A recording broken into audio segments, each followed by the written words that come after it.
Those of you who've ever checked my channel have probably asked the question before of why I have so many cursed conlangs. And mind you, that's only the conlangs I have yet made videos about, for here is the full list of the conlangs I have from oldest to newest.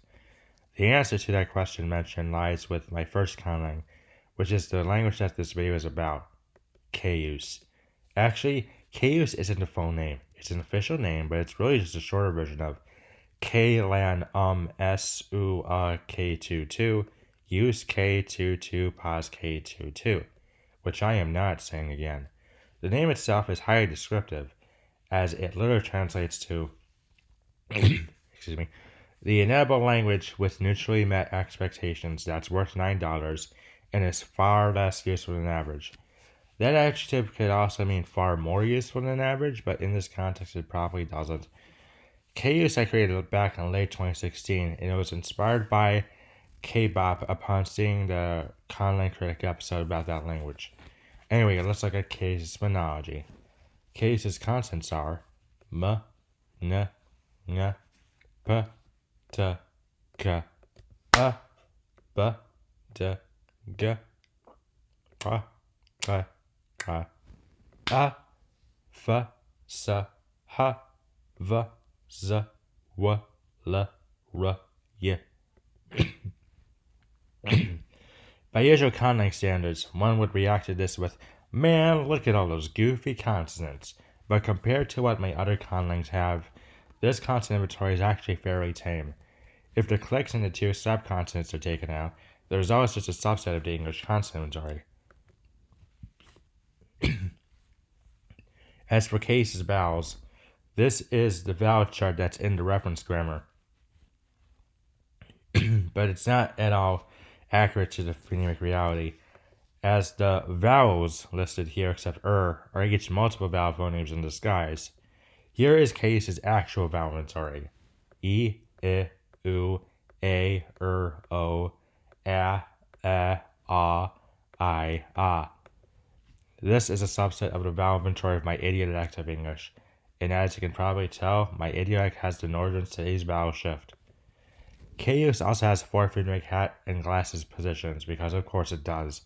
If you were to actually attempt to speak Cayuse, you would need to put on or off a hat and or a pair of glasses pretty much every syllable.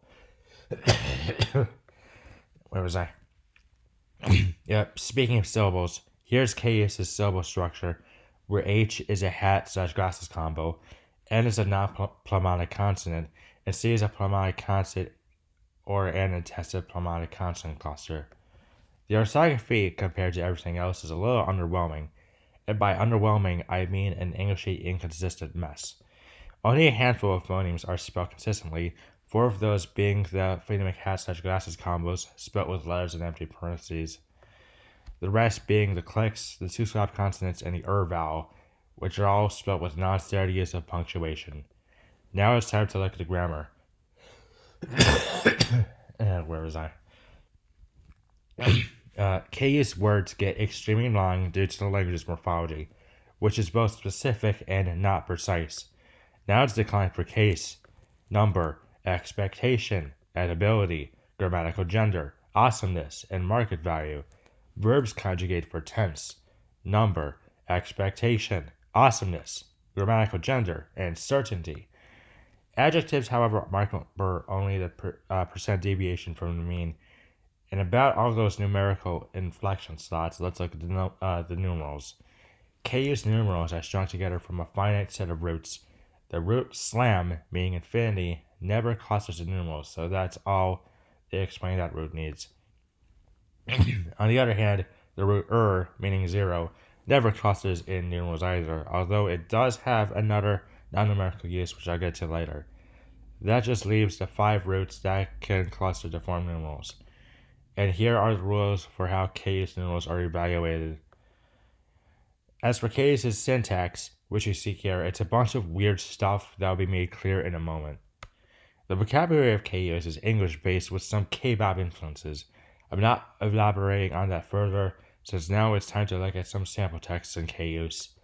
Here's the first ever Cayuse text, which roughly translates to, I speak Cayuse and I pet a million cats. Yeah. And here is the Babel text, whatever, which, as noted earlier, is full of affixes. All in all, KU set out to be a bad Conlang. And for being my first ever Conlang, it's about as good as it could have been.